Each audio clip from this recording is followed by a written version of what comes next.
сіздермен бірге офер деген не, оны қалай жазамыз, офердің нақты түсінігі қарапайым тілде қалай айтылады, негізі қалай жазады, 4U деген формула не деген сияқты сұрақтарға жауап алатын боламыз. Менің есімім Жанар Жарылқасынқызы. Менің каналыма жоғалтып алмас үшін тіркеліп қойыңыздар.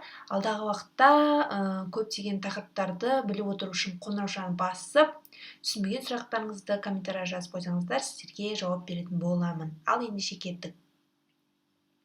Так, офер бұл не? Офер біз айтып жатамыз ғой, баннерге офер жазамыз. Таргет жіберген кезде, клиент келген кезде офер мықты болу керек, клиент бас тарта алмайтындай офер болу керек деп айтып жатамыз ғой. Ол не өзі? Офер негізі сөз.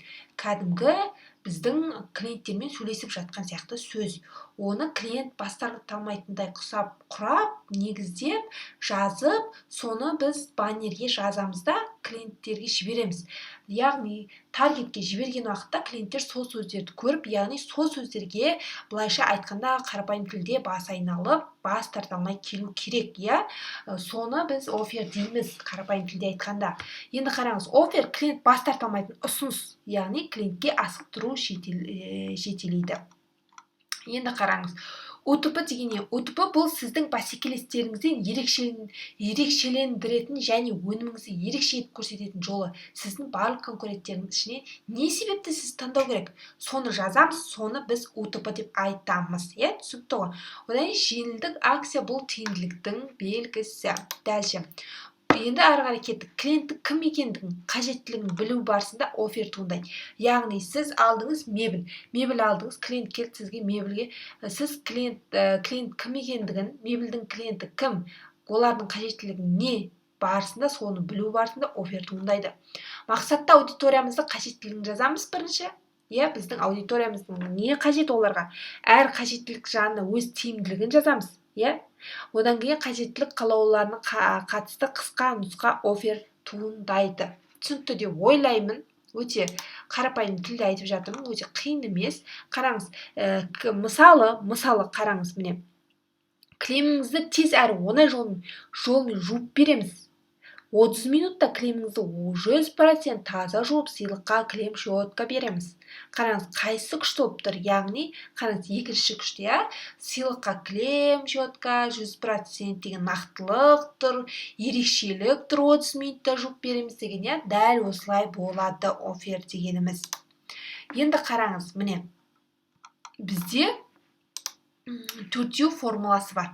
4U формуласы бұл бізде міне бірінші сатып алатын адамның көретін пайдасы, бірінші пайда, одан кейін пайданың қазір түсін бағасын анықтап жазу, мысалы нақты сан, пайыз, статистика бойынша, екінші U, одан кейін бізде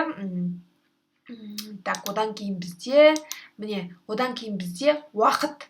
Үшінші U бізде уақыт ұсыныс қаншасына дейін болады, қаншалықты скидка болады, уақыт санымен белгілеу үшіншісі. Түсінікті ғой? Мысалы, 2 курстан кейін сіз тісіңіз әппақ болады деген сияқты. Көрдіңіз ғой? Уақытпен 2 курстан соң деген сияқты көрсетіліп тұр. Одан кейін бізде 4-ші U бұл ерекшелік, яғни сіздің басқа клиенттерден ерекшелігіңіз, клиент не үшін дәл сізден алу керек, тауарыңыз не, қызметіңіз сатып алу керек, нақты соны айтамыз, ерекшелігін көрсетеміз. Ол үшін УТП, яғни біз УТП да ерекшелік, сол барысында кіреді. УТП, яғни тауар туралы ерекше ұсыныс болу. Түсінікті деп ойлаймын. Енді бізде, міне қараңыздар, мына жерде бізде айтылып тұр, адам бір өнімді алмас бұрын нәтижеге қарайды. Яғни сіз сондықтан сондағы нәтижені сатасыз. Нәтиже не, сіздің затыңыз алғанда не болады, сіздің курсыңыз алғанда нәтижесі қандай болады, сіз сол нәтижені сатасыз. Біздің ең сапалы безеуге қарсы кремді алып, жайлылық сезіне аласыз. Түк мағына, нәтиже, нақтылық ештеме жоқ. Екінші, біздің ең сапалы безеуге қарсы кремімізді алып, бетіңіздегі безеуден мәңгі құтылыңыз. Көрдіңіз ба? Нәтиже мәңгі деп тұр.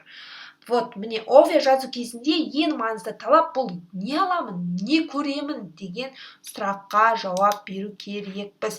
Офер жазудың 3 деңгейі болады. бағаның арзандылығына назар аудару, бәсекелестердің ерекшелігіне, сіздің алса не ұтатынын айту керексіз. Вот осы біздің офферіміз. Оффер жазу қиын болмайды деп ойлаймын. Осылай нақты өзіңіздің офферіңізді клиент басарта алмайды оффер жазу арқылы өзіңіздің баннеріңізді, таргетіңізді өтімді етіңіз. Ал сәттілік, маған тіркелуді ұмытпаңыздар, қоңыраушаны басып қойыңыздар, келесі сабақтар сізге көрсетіліп тұратын болады. Ал сәттілік.